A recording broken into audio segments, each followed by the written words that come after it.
As you know, there are many ways of pronouncing Feng Shui, and I think there's many ways to do Feng Shui. And so what I'm going to present is just one way. And my sort of definition of how Feng Shui works is very simple. Is intention plus energy plus ritual.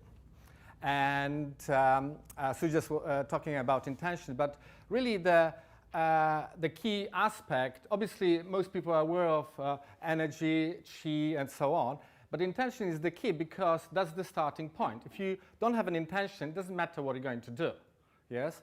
So, and the key thing behind intention is your imagination. I love Einstein Albert's quotes, and he actually mentioned imagination a lot. He actually said that imagination is more important than knowledge because it comes from imagination. And so this short quote kind of exemplifies what can be done with Feng Shui when you start to utilize your imagination, your intuition. There's another good quote, actually. I didn't want to put too many quotes there. There are two ways to live. You can live as if nothing is a miracle, and you can live as if everything is a miracle. So it's up to us how we choose. So that's a key thing behind Feng Shui, I think. Now, we all look for silver bullets to solve problems, and selling houses with Feng Shui is actually quite easy. Obviously, there are lots of different factors, and we're going to cover some of them.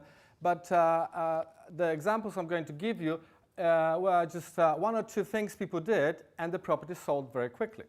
And these are the houses that had problems with selling. So there are different factors affecting the sale. Market, obviously, not really in our control. Location, if you buy a place in the right place, I don't think you will have a problem selling. And then price. Obviously, you've got some control. And then there are estate agents and online agencies.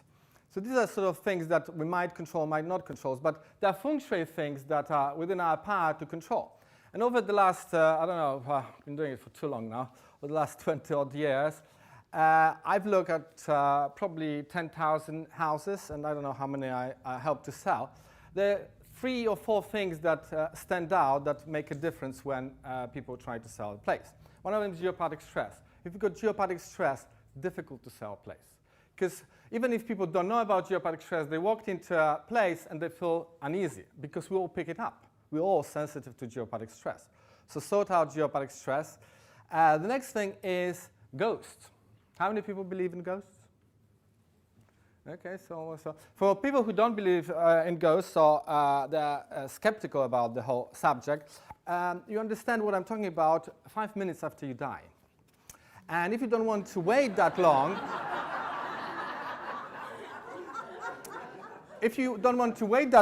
there actually are scientists who have proven your soul has been proven scientifically.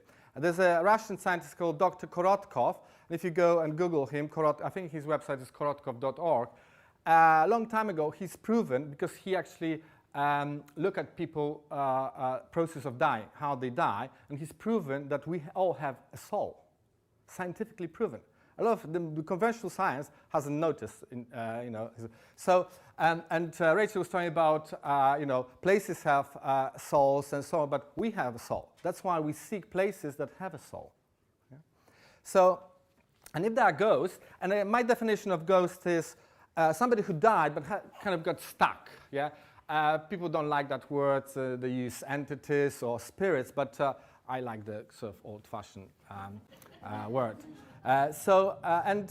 They can cause problems. I had lots of stories. This one comes to mind.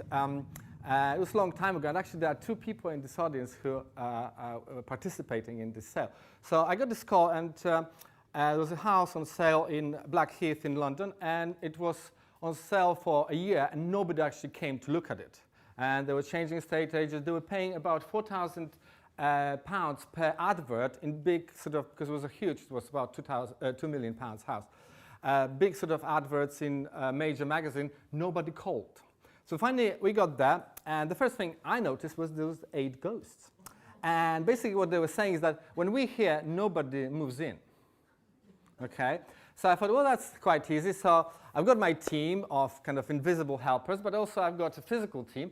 And there's 2 guys there, Bogdan and Gay. and they do energy work, and Bogdan's going to speak after lunch. I called them just to make sure that I can deal with those 8 ghosts. But I want to make some money because I put up the price about 80,000 just to make it, and I'm going to talk about the price, the numbers of the price.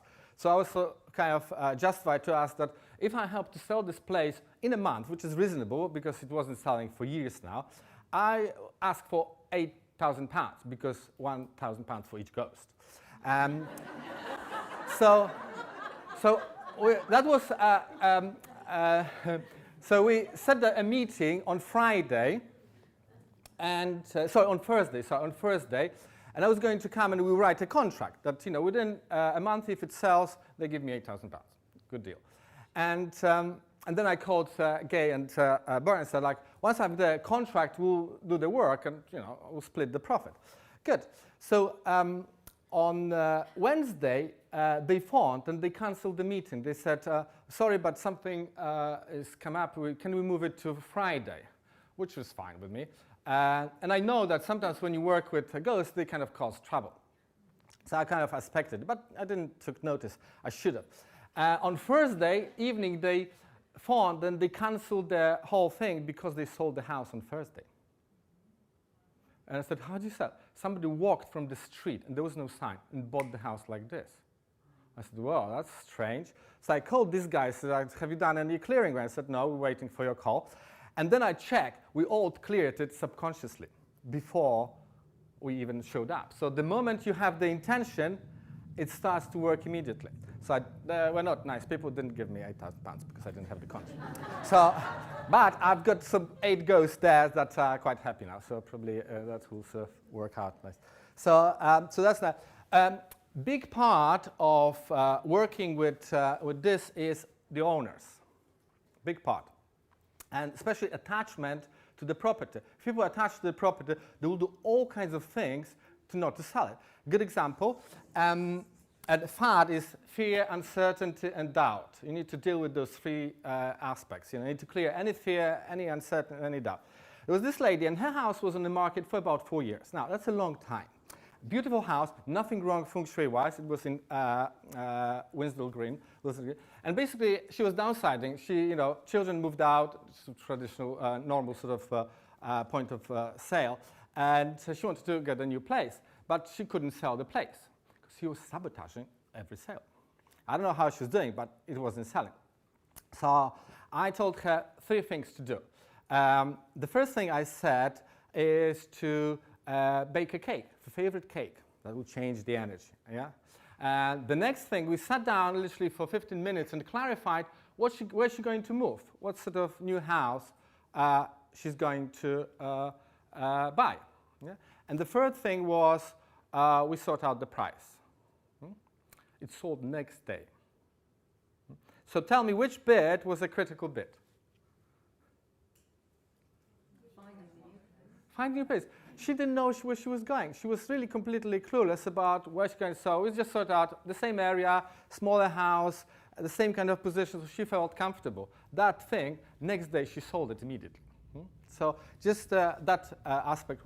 Obviously, predecessor, she and Rachel mentioned already, check that. That will tell you. You can always change it. Sometimes you can't. I've been to maybe a few places that I couldn't change, and I suggested to people just move. It was easier to move than. And then maybe there are other factors. I don't know. How many people, Feng Shui consultants, selling places on a regular basis? Do you have any sort of insights? What else matters that stands out for you?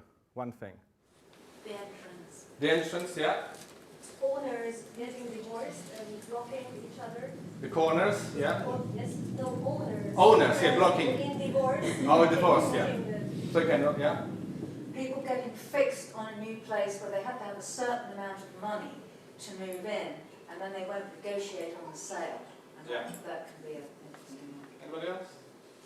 So there, but again, basic things. You sort those out, and places sell quite quickly. So I think I've said enough about the intention. But put your house in order. So fix things. Michael mentioned clutter. Just clear clutter. It's one simple thing. Places sell almost immediately. Yeah? fix things. So when people come in, they give them confidence. A lot of people, I mean, the success of those programs, you know, the house doctors, they just sort out the most basic things. So the places look kind of appealing and attractive. Plan everything. Just the intention of planning, your planning will help. Now, obviously, these tips are for selling the house, but you can also apply them to buying, yes? And start looking for the next home.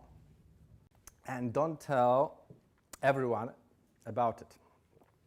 Because sometimes can jeopardize. Sometimes your intention, if you start to disperse your energy, it might actually work against you. So tell, obviously, people, you tell neighbors, you know, that's good because they might buy. Actually, recently, last week, 2 weeks ago, I helped to sell one place with very simple, I'd run through all those things, and I mentioned to this lady, oh, make sure that you mention to neighbors, yeah? And literally, an hour later, she bumped into her neighbor, and she sold her the place like this, yeah? Maybe if she didn't think about it, maybe she wouldn't do it, but it worked, yeah? So there's actually a very interesting talk on TED. Do you watch TED? TED.com, TED.com. Check it out. It's one of the best online kind of places for inspirational talks. And there's a talk about why you shouldn't tell everybody about your goals. And the guy is called Derek Sivers, S-I-V-E-R-S. So you need to contain the energy. Again, it's a question of yin and yang balance. Now, put a deadline. That helps because you need to measure whether actually whatever you're doing is working. You know, don't do everything at once. Do one or two things and see whether it's working. So from management courses, SMART purpose, be specific, measurable, achievable, and real, and time. So set out if the place hasn't sold within 3 months, and that's a kind of measure of how energy changes because it changes with seasons, something's wrong. Usually places, when you do so basic things, you start within 2 weeks, a month. Obviously, it depends also on the market, so you need to take that into account. But so start to, and commit yourself. That's another thing. When people, you mentioned couples, you know, when they commit themselves, it sells more. If somebody's doubting, you know, get fears and so on, that can jeopardize the sale. Now, price. With this simple thing, and people love it, because usually I encourage people to put up the price. The price, when it's divisible by 9, it's got the vibration of completion. 9, the last digit, has a nice sort of vibration of completion. So if it's divisible, and the easiest way to figure out without sort of calculating is adding up all the digits. So 8, 1, and 9 comes to 9. Just adding until it comes to 9. But if it's not possible, sometimes not possible, then include 9s in the price. And douse, if you're not sure, you know, dowsing, just douse to see whether it's the right price.